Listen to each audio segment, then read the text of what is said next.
Բարի լույս իմ շատ սիրելի հեռուստադիտողներ, եկավ այն ժամանակը, երբ իմ հյուրերը արդեն տաղավարում են եւ ես ուզում եմ ներկայացնել իրենց։ Հայաստանի Այկի կենդո կարատեի ֆեդերացիային վերջին շրջանում բավական լուրջ ձեռքբերումներ է ունեցել եւ այս պահին պատրաստվում է շատ կարեւոր մրցաշարերի։ Այսօրվա մեր եթերում մենք որոշեցինք փոքրինչ անդրադառնանք սպորտային այս ձևին եւ հյուրընկալել ենք ֆեդերացիայի անդամներին։ Ես ուզում եմ սիրով ներկայացնել իմ հյուրերին՝ Նարէ Մնացականյան մարզիչ, բարի լույս, Դավիթ Աթանեսյան, Հայաստանի Այկի կենդո կարատեի ֆեդերացիայի նախագահ, բարի լույս, եւ Սպարտակ Ծատուրյան, Հայաստանի Այկի կենդո կարատեի ֆեդերացիայի մրցավարների խորհրդի նախագահ։ Ողջույն։ Շնորհակալություն, որ ժամանակ գտաք եւ եկաք մեզ հյուր։ Խոսենք ֆեդերացիայի մասին, երբ եւ ինչպես է այն ձևավորվել։ Նախ շնորհակալություն հրավերքի համար։ Ֆեդերացիան ձևավորվել է 2006 թվականին Հայաստանում, մինչ այդ գործել ենք ուրիշ կազմի ներքո եւ ֆեդերացիան Ճապոնիայում գործելու ընթացքում ոչ միտեղ Հայաստանում եւ այլ պետություններում դեռ չէր զարգացել, որոշեցինք, որ այդ կոնտակտային ձևը ներմուծենք Հայաստան, այստեղ ընդլայնվի եւ մարդիկ տեղյակ լինեն, թե ինչ ավելի լավ ոճեր եւ ձևեր կան աշխարհում, որը կարող է բոլոր ոճերի հետ համագործակցել եւ աշխատել։ Որքան ժամանակ է արդեն գործում է Հայաստանում։ 2006 թվականից։ 2006 թվականից, բայց չգիտես ինչու ինձ թվում էր, որ ավելի ժամանակվանից է մեզ մոտ այն ձևավորված այդ սպորտաձևը, թե ես միգուցե խառնում եմ այդ տեսակները։ Մեր հետ կապված հենց կոնկրետ ոճը 2006 թվականից է Հայաստանում, բայց քանի որ մենք ենք տարբեր ոճերի ներքո հանդես եկել, դրա համար կարծիքը տենց է ձևավորվել։ Քանի անդամ ունի այսօր ֆեդերացիան։ Այսօր ֆեդերացիայում ընդգրկված են 2700-ից 800 տատանվող, այդքան անդամներ, մարզիկ, մարզուհիներ, աշխատակազմի ղեկավարություն եւ այլ անդամներ։ Ինձ հետաքրքիր է, որ տարիքի երեխաներ կարող են ձեզ դիմել եւ դառնալ անդամ այդ ֆեդերացիայի։ Ուրեմն ասեմ, որ Նարէ Մնացականյանը մանկապատանեկան թիմերի մարզիչն է, խնդրեմ այդ հարցին պատասխանեմ։ Տեսնում եմ կին նստած իմ առջև եւ չեմ պատկերացնում, որ դուք կարող եք մարզիչ լինել, պարզապես միշտ չեմ պատկերացրել, հա, այդ սպորտաձևերի մեջ կնոջը տեսնել, բայց շատ հաճելի է, որ նմանատիպ արտաքինով, բայց նմանատիպ սպորտաձևով եք զբաղվում։ Այո, գոյություն ունի մի այդպիսի կարծիք, որ եթե աղջիկը զբաղվում է սպորտաձևով, հատկապես մարզարվեստով, ուրեմն նա պետք է կոպիտ լինի եւ ոչ կանացի։ Դա այդպես չէ, ես ձեզ վառ օրինակ եւ իմ թիմի բոլոր աղջիկները նույնպես շատ բարետես արտաքին ունեն։ Աղջիկներ, այսինքն աղջիկներ, ես միակրվողները շատ են աղջիկներ։ Այո։ Հուսով եմ կզարգանա, քանի որ յուրաքանչյուր մարդու համար կարեւոր է կարողանալ պաշտպանվել, թեկուզ որպես ինքնապաշտպանություն։ Եվ դա գեղեցիկ է։ Ես համամիտ եմ, որ այս սպորտաձևը իսկապես գեղեցիկ է, իսկ ես կարող եմ օրինակ գալ եւ փորձել որևէ ինչ-որ, չգիտեմ, բաներից տիրապետել, սովորել նույն պաշտպանվելու, հա, նպատակով։ Ինձ հետաքրքիր է, այս տարիքում հնարավոր է որևէ մի բան ձեռք բերել։ Իհարկե հնարավոր է, ասեմ, որ Նարեի հետ, Նարեն հիմա աշխատում է մեր դերասանուհի աղջիկների հետ, որոնք պետք է նկարահանվեն մարտաֆիլմերում։ Եվ պատրաստվում ենք նոր մարտաֆիլմեր նկարելու համար, պատրաստվում ենք դերասանուհիներին, որոնք կարողանան ճիշտ մարտարվեստը ներկայացնել։ Եվ նշեմ, որ այս տարի Հայաստանի բացարձակ աղջիկների մեջ բացարձակ չեմպիոն դարձավ Նարէ Մնացականյանը։ Շնորհավորում եմ։ Շնորհակալություն։ Հետաքրքիր է շատ 2013 թվականը ինչով է, հա, ձեզ համար ավելի նշանավորվել եւ որքանով է կարեւոր եղել ձեզ համար։ 2013 թվականին շատ խիտ գրաֆիկով ենք աշխատել, ունեցել ենք տարբեր միջոցառումներ Եվրազիայի, Եվրոպայի, Կովկասի առաջնություններ տարբեր պետություններում, ունեցանք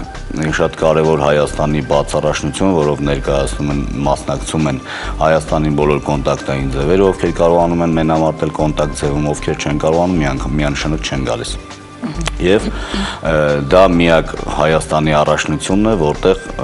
որոշվում է Հայաստանի բացարձակ չեմպիոնները տարբեր քաշային կարգերում։ Եվ հիմա դեկտեմբերի 29-ին տեղի կունենա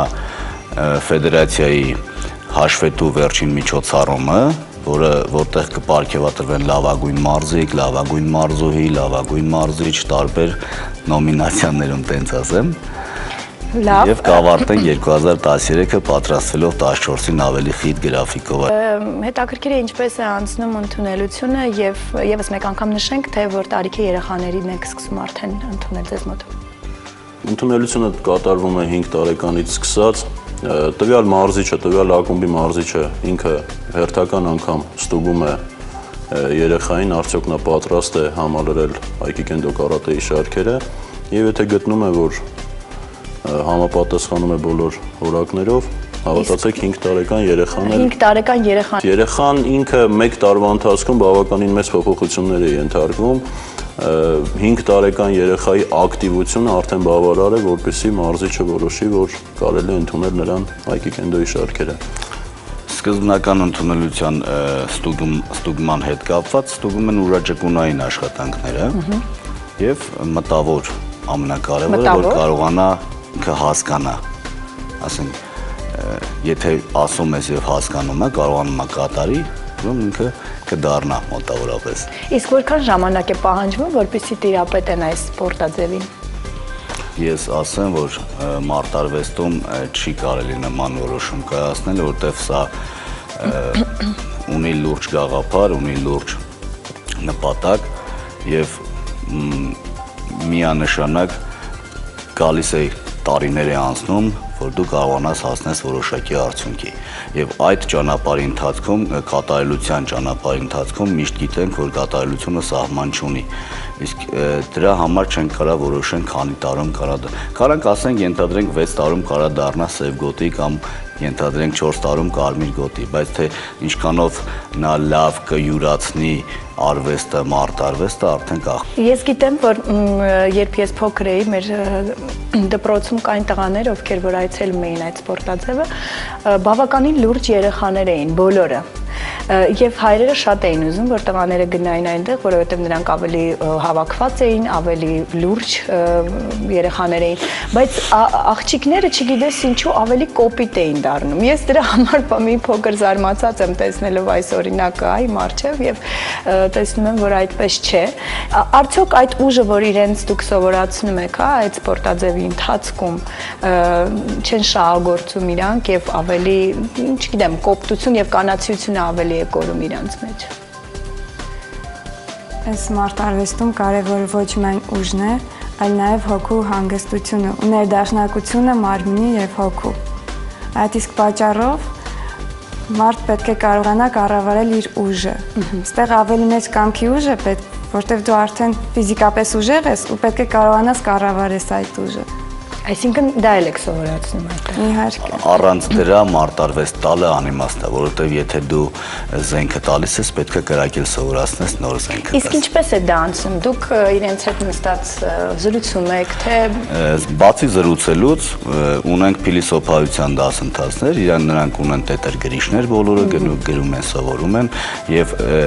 չկա մեկը, որ կարողանա իր ոչ թե կարողանա, այլ թույլ տա իր ուժը չարաշահելու, որովհետև եթե դու գիտես դու ինչքան ես, հա, դու չես կարող թույլ տաս, որ մյուսին վնասել։ Հնարավոր է ենթադրենք փողոցում կամ ինչ-որ միտեղ մեկը տեսնի մյուսին թույլ լինել, ասում են նրանք օգնեն, բայց հենց մարտարվեստի մարզիկից չարիք չի ծնվում ոչ միտեղ, այսինքն նրանք կանխող են, ոչ թե ստեղծող։ Շատ կարևոր էր, որ բացի մարզվելուց, նրանք նաև անցնում են այլ առարկաներ։ Հոգեբանություն, փիլիսոփայություն դա շատ կարևոր է, որովհետև եթե մարզիկը չունենա միտք,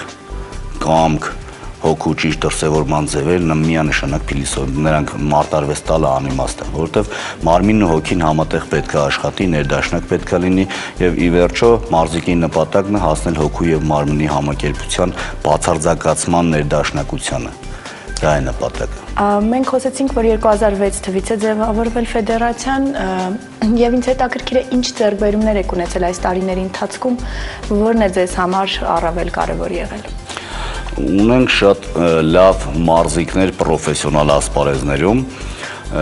մեր աղջիկները նոր են սկսել դուրս գալ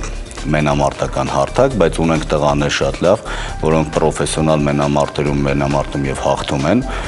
63 կիլոգրամ քաշային կարգում ունենք գյումրեցի Լևոն Մինասյան, որ արդեն ամբողջ աշխարհում ճանաչում են Եվրոպայի կրկնակի չեմպիոն, պրոֆեսիոնալ մենամարտերի չեմպիոն, եւ քանի որ անցա նրան, արդեն նշեմ, որ փետրվարին նույնպես Իսպանիայում կունենանք պրոֆեսիոնալ մենամարտ Էլի Լևոն Մինասյանի մասնակցությամբ։